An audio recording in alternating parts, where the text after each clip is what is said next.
नमस्कार, स्वागत है आप सबका दिन भर की तमाम बड़ी और अहम खबरों के साथ मैं हूं कवींद्र। शुरुआत हेडलाइन से। विदेशों में काला धन रखने वालों को आखिरी मौका देगी सरकार। वित्त मंत्री ने कहा, न करों का आतंक न टैक्स चोरी को बढ़ावा। बजट सत्र के दौरान आएगा जीएसटी विधेयक। एयर क्वालिटी इंडेक्स की शुरुआत। 10 शहरों में वायु प्रदूषण मापने के यंत्र लगाएगी सरकार। विकसित देशों से भी प्रदूषण रोकने में मदद की अपील। भूमि बिल के खिलाफ 19 अप्रैल की रैली की तैयारी में जुटी कांग्रेस। सोनिया गांधी की पार्टी नेताओं के साथ बैठक। सरकार ने कहा, विकास में रोड़ा डालने की कोशिश। आईएएस जीके रवि की मौत के मामले में सीबीआई को और समय। कर्नाटक सरकार ने 3 महीने की जांच सीमा हटाई। 16 मार्च को हुई थी मौत। बॉम्बे हाई कोर्ट ने गौ हत्या पर रोक लगाने के महाराष्ट्र सरकार के फैसले पर उठाए सवाल। दूसरे राज्यों से बीफ लाने के लिए लाइसेंस नीति बनाने का दिया आदेश। कहा, 20 अप्रैल तक दें हलफनामा। और आइए देखते हैं हमारी आज की पहली खबर।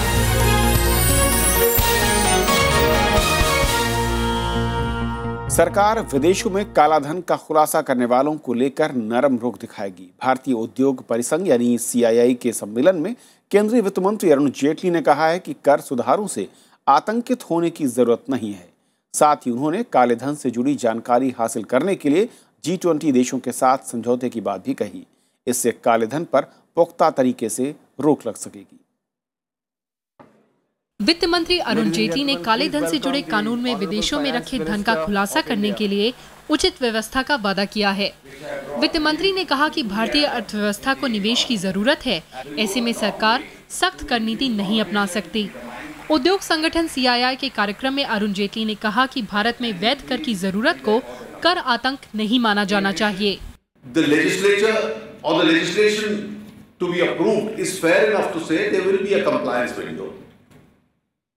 All suggestions with regard to that compliance window and its manner and extent of compliance, all suggestions are welcome. Parliament is yet to consider it. But after that, globally also let us remember the regime is becoming extremely challenging. वित्त मंत्री ने स्थिर कर प्रणाली की जरूरत बताई। उन्होंने कहा कि भारत को टैक्स हेवन नहीं बनने दिया जाएगा। अरुण जेटली ने बकाया करों के भुगतान पर भी जोर दिया।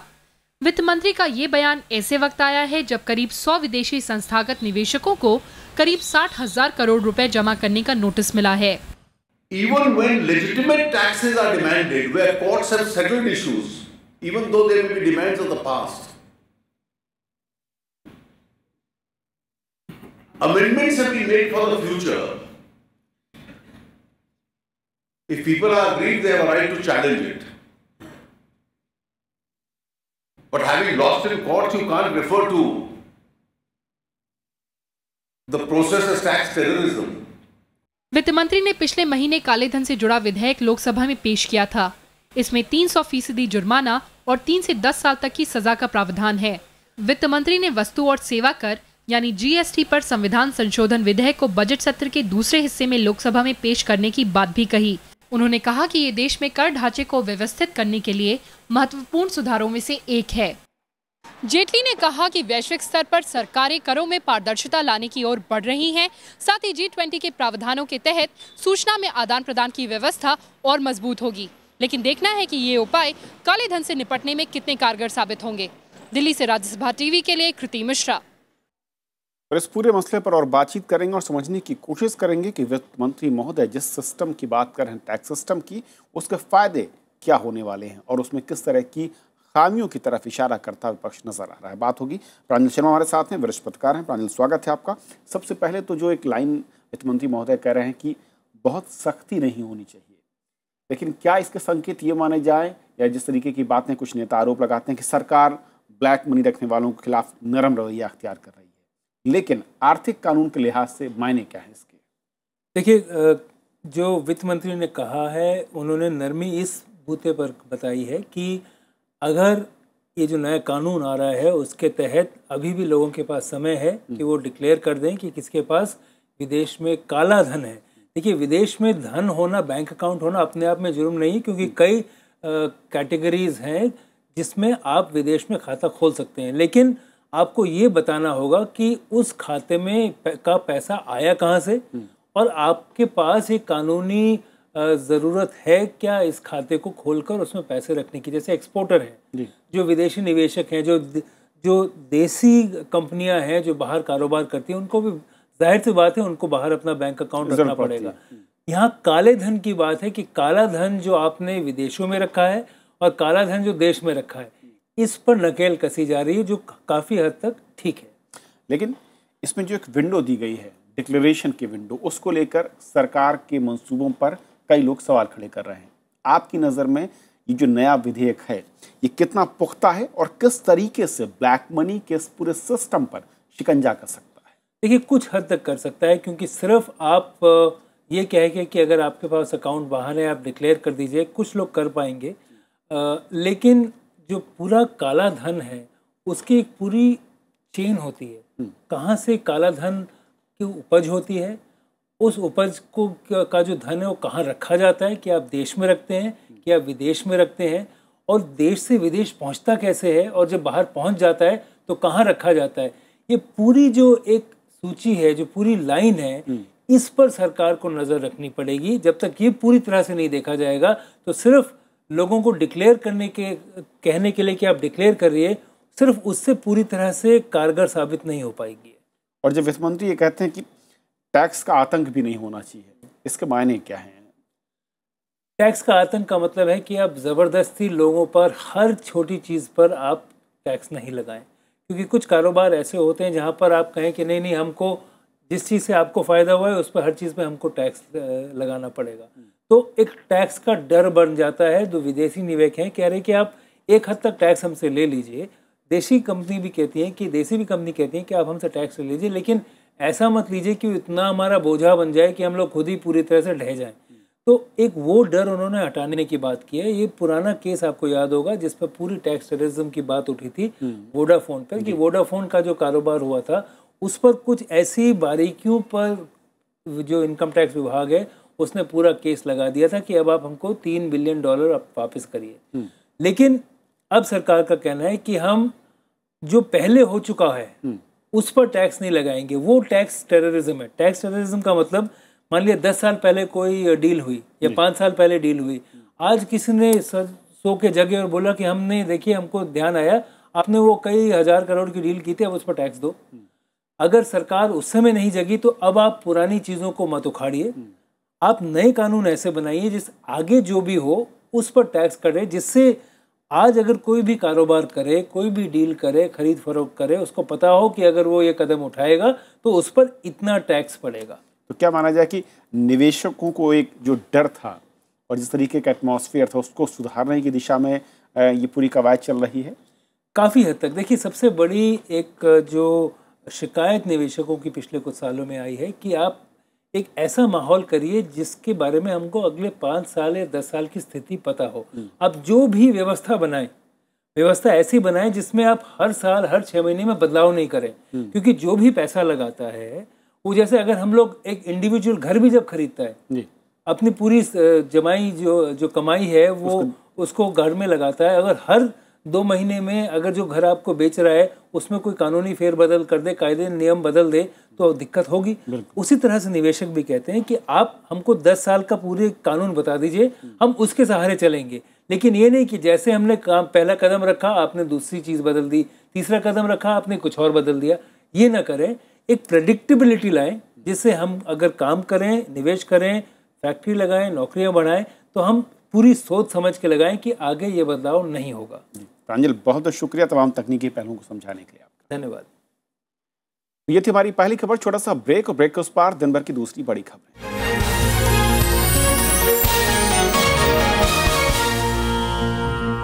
देश में वायु प्रदूषण के बढ़ते खतरे के मद्देनजर सरकार ने आज नेशनल एयर क्वालिटी इंडेक्स की शुरुआत की। ये मुहिम दिल्ली, मुंबई समेत देश के 10 बड़े शहरों में एक साथ शुरू की गई है, जिसमें वायु प्रदूषण के बारे में जानकारी मिलेगी। विकसित देशों की तर्ज पर शुरू हुई इस मुहिम को इंटरनेट के जरिए मॉनिटर भी किया जाएगा। अब अपने स्वास्थ्य के मिजाज के साथ साथ आप अपने शहर की हवा की तबीयत भी जान सकेंगे। प्रधानमंत्री नरेंद्र मोदी ने 10 शहरों में हवा में प्रदूषण स्तर की निगरानी से जुड़े इंडेक्स की शुरुआत कर दी है। इंडेक्स के जरिए किसी भी जगह की हवा को 6 मानकों पर नापा जाएगा। रंगों के आधार पर हवा में प्रदूषण के स्तर की जानकारी मिल सकेगी। हर रंग उस शहर की हवा की तबीयत का आईना होगा। लाल रंग का मतलब होगा कि उस जगह की आबोहवा रहने लायक नहीं है। इस मौके पर प्रधानमंत्री ने कहा है कि पर्यावरण संरक्षण अभियान भारत के नेतृत्व में ही आगे बढ़ेगा। विश्व इस संकट से जो गुजर रहा है, मैं अभी भी मानता हूं कि दुनिया को इस क्षेत्र में बचाने के लिए नेतृत्व भारत ने करना चाहिए और उस दिमाग से भारत ने अपनी योजनाएं बनानी चाहिए। एयर क्वालिटी इंडेक्स थर्मोमीटर जैसा है, पर बीमारी दूर करने के लिए सरकार को नीति लागू करनी पड़ेगी कि एयर पोल्यूशन बढ़े ना। उस पे ना ही काम नहीं हुआ है, पर उल्टा सिवियर एयर पोल्यूशन के जोन्स को सिवियरली पोल्यूटेड जोन की कैटेगरी से हटाया जा रहा है। प्रधानमंत्री ने पर्यावरण संरक्षण के मामले में दोहरी नीति अपनाने पर विकसित देशों की कड़ी निंदा की। उन्होंने कहा कि विकसित देश पर्यावरण की बात तो करते हैं, लेकिन पर्यावरण अनुकूल परमाणु ऊर्जा के विकास के लिए भारत को ईंधन मुहैया कराने में आनाकानी करते हैं। जो दुनिया क्लाइमेट के लिए लीड करती है, दुनिया को पाठ पढ़ाते हैं, हम उनको जब कहते हैं कि हमें न्यूक्लियर एनर्जी के लिए आवश्यक फ्यूल दो, तो उसमें वो मना कर देते। सितंबर तक 10 लाख की आबादी वाले 46 और शहर भी एयर क्वालिटी इंडेक्स से जुड़ जाएंगे। पर्यावरण और वन मंत्रियों के इस सम्मेलन में प्रधानमंत्री ने जीवन शैली में बदलाव को जलवायु परिवर्तन की चुनौतियों से निपटने का सबसे कारगर तरीका करार दिया। रविंद्र श्योराण, राज्यसभा टीवी। कांग्रेस ने भूमि अधिग्रहण विधेयक के खिलाफ 19 अप्रैल को होने वाली रैली की योजनाओं को अंतिम रूप दे दिया है। इस रैली में कांग्रेस उपाध्यक्ष राहुल गांधी भी शामिल होंगे। कांग्रेस अध्यक्ष सोनिया गांधी के साथ आरा नेताओं की बैठक में एनडीए सरकार को घेरने की रणनीति पर चर्चा हुई। 19 अप्रैल 2015 को रामलीला मैदान में कांग्रेस की विशाल किसान खेत मजदूर रैली होने वाली है, जिसे सोनिया जी व अन्य वरिष्ठ नेता संबोधित करेंगे। कांग्रेस ने एनडीए सरकार पर किसानों के हित के खिलाफ काम करने का आरोप लगाया है। भूमि अधिग्रहण विधेयक के विरोध में कांग्रेस 19 अप्रैल को रैली कर रही है। पार्टी के आला नेताओं ने सोमवार को रैली की योजनाओं को आखिरी रूप दिया। इस बीच राहुल गांधी को पार्टी अध्यक्ष बनाए जाने का मुद्दा भी सुर्खियों में है। हालांकि कई नेताओं ने आगे भी सोनिया गांधी को ही इस जिम्मेदारी को निभाते रहने की इच्छा जताई है। I believe very sincerely and very honestly that Mrs. Gandhi is the only and our best leader, most capable of leading the party. See, both the president and the vice president. But we know that Sonia Gandhi, through her own leadership qualities, brought the Congress back to power in 2004. Rahul Gandhi के party की कमान संभालने की अटकलों के बीच कांग्रेस के संगठनात्मक चुनाव की प्रक्रिया शुरू हो चुकी है। विशाल दहिया, राज्यसभा टीवी, दिल्ली। प्रधानमंत्री नरेंद्र मोदी ने विपक्ष पर भूमि अधिग्रहण बिल को लेकर लोगों को गुमराह करने का आरोप लगाया है। उन्होंने कहा कि विपक्षी दल राजनीतिक लाभ के लिए आदिवासियों और वन भूमि के मुद्दे पर लोगों के बीच गलत जानकारी फैला रहे हैं। दिल्ली में आज पर्यावरण और वन मंत्रियों के सम्मेलन में उन्होंने कहा कि भूमि बिल के दायरे में आदिवासी और जंगल की जमीन नहीं आती, इसका संरक्षण अलग कानूनों के जरिए होता है। नरेंद्र मोदी ने कहा कि इस तरह की मुहिम से देश के हितों को चोट पहुंचेगी। समाज को गुमराह करने का इस प्रकार का प्रयास आपके लिए कोई छोटी बात होगी, आपके राजनीतिक उसूल होंगे, लेकिन उसके कारण देश को कितना नुकसान होता है। और कृपा करके ऐसे भ्रम फैलाना बंद होना चाहिए। प्रधानमंत्री नरेंद्र मोदी ने मुख्यमंत्रियों और हाईकोर्ट के न्यायाधीशों के कल सम्मेलन में न्यायपालिका को 5 स्टार एक्टिविस्ट से सचेत रहने की सलाह दी थी। उनके इस बयान पर वरिष्ठ वकीलों ने कड़ी प्रतिक्रिया दी है। कि रक्षा के मुहिम में लगे हैं या जो पर्यावरण को बचाने के लिए लगे हैं, जो या इस देश के खजाने की लूट को बचाने के लिए लगे हैं, वो लोग 5 स्टार एक्टिविस्ट हैं और कोर्ट को गुमराह कर रहे हैं। इससे बड़ी हास्यास्पद बात क्या हो सकती है। बीजेपी अध्यक्ष अमित शाह का कहना है कि पार्टी कार्यकर्ताओं ने आम आदमी की तरह संघर्ष करके देश की सेवा की है। बीजेपी के 35वें स्थापना दिवस समारोह के मौके पर वरिष्ठ नेता वेंकैया नायडू ने पार्टी पर लगे सांप्रदायिकता के आरोपों को भी खारिज किया। केंद्र की सत्ता में काबिज और दुनिया की सबसे बड़ी पार्टी होने का दावा करने वाली बीजेपी ने अपनी स्थापना के 35 साल पूरे कर लिए। इस मौके पर दिल्ली में पार्टी मुख्यालय में हुए समारोह में अमित शाह ने कहा कि बीजेपी देश की सेवा और समावेशी विकास के लिए प्रतिबद्ध है। उन्होंने कहा कि आम आदमी का दिखावा करने के बजाय पार्टी के कार्यकर्ताओं ने देश सेवा के लिए त्याग किया है।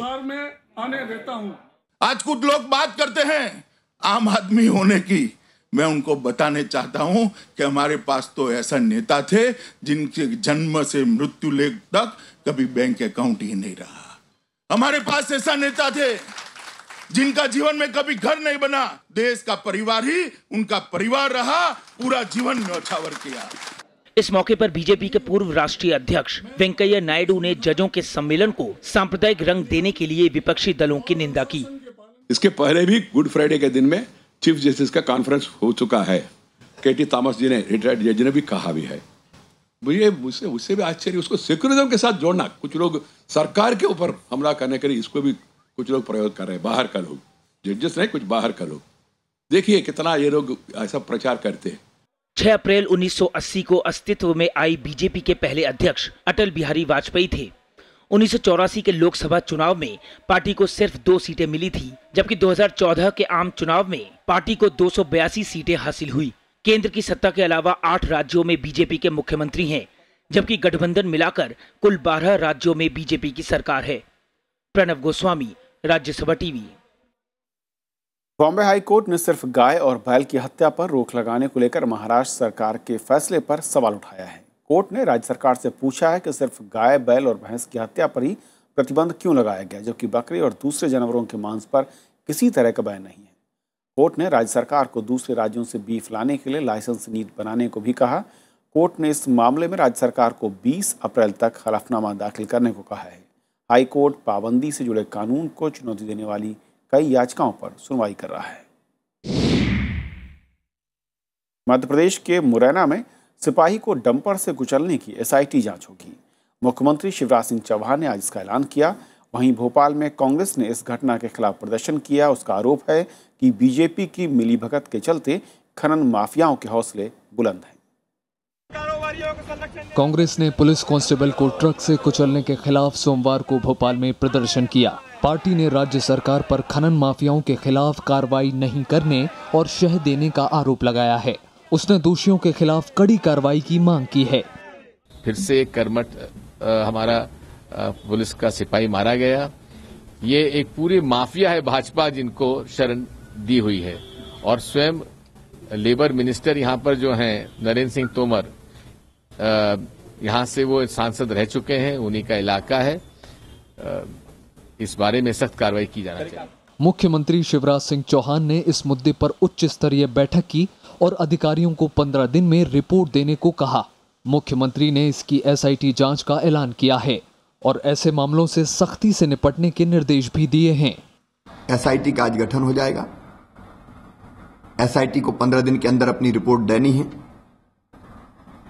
और उस रिपोर्ट के आधार पर जो दोषी है उन पर सख्त कार्रवाई की जाएगी। हालांकि जो मालिक है, ट्रक के ड्राइवर है, उनका पता चल गया है। पुलिस की कार्रवाई जारी है।